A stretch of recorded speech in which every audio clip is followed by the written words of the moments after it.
لیکن کام خاندانی کیا کہ 4 عورتوں کو اس نے برائی سے, بولو نا, بچا لیا.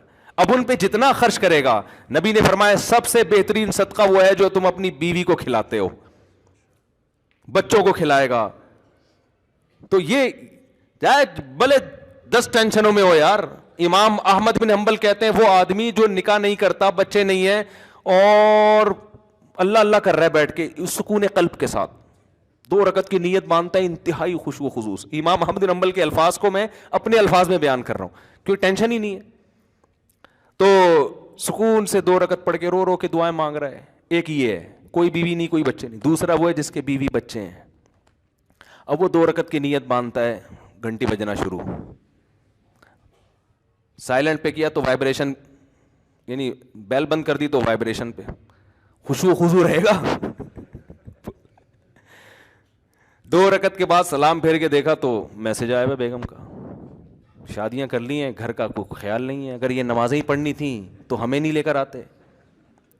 آج مجھے گھر والوں نے ڈبل روٹی کے لیے بھیجا. اپنا واقعہ بتانے میں کوئی حرج نہیں ہے, حقیقت اپنا واقعہ. یہ میرے بھائی گواہیں, یہ دوست ہیں, یہ گواہیں. گھر والوں نے کہا بھائی بریڈ چاہیے, اور مسجد کا جو میرا خادم ہے بیچارہ خدمت کرتا ہے شمس, اس کو بول دیں کہ وہ لے آئے. میں باہر نکلا, بھول گیا. پھر میں گھر گیا, گھر والوں نے کہا آپ کو ڈبل روٹی لینے کے لیے بھیجا. میں نے کہا بالکل ذہن سے نکل گیا. اب میں گیا تو دیکھا شمس بھائی جمعہ نہانے کے لیے گھسے ہوئے ہیں. اب میں بیٹھا رہا ہوں کرسی باہر ڈال کے, تو یہ تو ٹھیک نہیں ہے نا کہ جب نکلیں گے تو میں بولوں گا. میں نے کہا چلو جب نکل آئے گا تو بول دوں گا, جب نکلے تو میں اتنی دیر ہو گئی بھول گیا میں. ایسے ہی پھر میں باتوں باتوں میں گھر چلا گیا. یہ خشوع و خضوع بتا رہا ہوں آپ کو.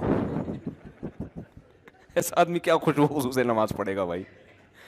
اس کنڈیشن میں خشوع و خضوع سے نماز پڑھ کے دکھاؤ, پھر وہ میں مانوں گا یہ خشوع و خضوع کی نماز ہے. سمجھ رہے ہو نا؟ دوبارہ جب میں گھر گیا, تیسری دفعہ ہو گیا اب یہ نا, گھر والوں نے کہا میں نے ناشتہ کرنا ہی نہیں ہے, جاؤ ایسی کی تیسی. میں ایک دم اس میں آیا نا, میں نے کہا یہ تو یار میرے ساتھ بھی ایسا ہوتا تو ہمارے بھی. جب میں آیا, چوتھی دفعہ نیچے آیا, جیسے ہی نیچے آیا تو یہ آپ کہاں سے تشریف لائے ہیں؟ ثوابی سے یہ بھائی آئے ہیں. ارے مفتی صاحب, وہاں سے ایک صاحب, ارے وہ جب آئے نا قریب میں بھول گیا.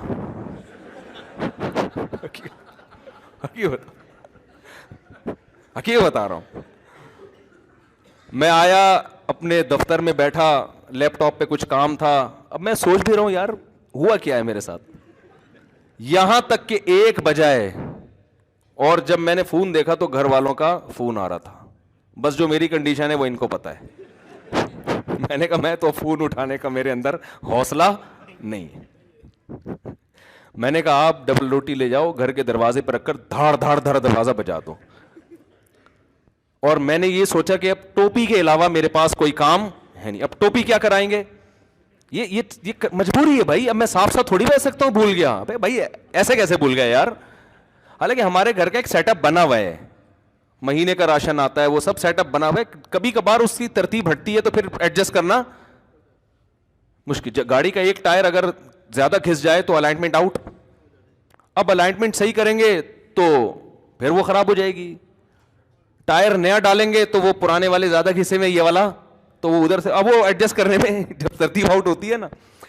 تو میں نے کہا بھائی میرے اندر تو اب ہمت نہیں ہے, میں جاؤں گا خام خواہ میں گھر میں الٹی سیدھی باتیں ہوں گی. جمعے کا ٹائم ہو رہا ہے, میں غصے میں یہاں کے بیٹھوں گا تو یہاں بھی وہ ڈبل روٹی کی باتیں شروع ہو جائیں گی پھر. تو اب آپ ایسا کرو, دروازہ بجاؤ اور پتلی گلی سے نکل آؤ. میں جب گھر جاؤں گا تو میں بولوں گا کب سے رکھی ہوئی ہے بریڈ گیٹ پر. یہی میرا, اس میں جھوٹ نہیں ہے. کب سے رکھی ہوئی مجھے خود نہیں پتا کب سے رکھی ہوئی, ایگزیکٹ ٹائم تو معلوم نہیں ہے نا. وہ بندہ دروازہ بجا رہا ہے یار, کب سے رکھی ہوئی ہے. تو یہ میرے ذہن میں پروگرام تھا کہ بھائی ٹوپی بندے پہ ڈال دو. تو آخر یعنی اگر اس میں ناکام ہو گیا تو کہیں گے اس نے, یہی چلتا ہے گھر اسی طرح چلتا ہے. ایسا نہیں ہوتا کہ میں بھول گیا تو میں پھر بھول گیا, تو میں پھر بھول گیا تو پھر بھول گیا. تو خیر جلدی سے بات ختم کرتا ہوں. تو بس 2 رکعت امام احمد بن حنبل فرماتے ہیں کہ جس کے بال بچے ہوں وہ ان کی فکر میں ہو, ان کو کھلانے پلانے کی فکر میں ہو, ان کے ذمہ داری پوری کرنے کی فکر میں ہو, تو وہ اس کی 2 رکعت اللہ اس پہ ثواب اس کو زیادہ دے گا. تو کیونکہ وہ نیچر پہ چل رہا ہے نا, پادری پن تھوڑی ہے کہ جنگلوں میں نکل جاؤ بس اللہ اللہ کرو بیٹھ کے. تو اصل جو قرآن کے احکام ہے نا, جس میں وراثت کا حکم ہے, سود سے بچنے کا حکم ہے, بہنوں کو وراثت دینا, کسی کا مال ناحق نہ کھانا, جو کام آپ کے ذمے لگا ہے وہ دیانتداری سے ادا کریں. تو یہ کام مسلمان پہلے چونکہ کر رہا تھا تو ترقی کر رہا تھا, اب یہ کام مسلمان نے چھوڑ دیے ہیں. اور اگر ہم جنت جہنم کو بیچ سے نکال دیں گے نا میرے بھائی, تو مسئلہ یہ ہوگا کہ یہ جتنے ہیں نا اس سے بھی جائیں گے. یہ ایسا نہیں ہو کہ چاند پہ پہنچنا شروع کر دیں گے, کیونکہ ہمارے لبرل لوگوں کے ہاتھ میں ہمارا تعلیمی نظام ہے جو مذہب پہ چلتے ہی نہیں ہے. تو دیکھو تعلیمی نظام کا اب کیا بیڑا غرق کیا ہوا ہے انہوں نے. اللہ تعالی ہمیں سمجھنے کی عمل کی توفیق عطا فرمائے. وما علینا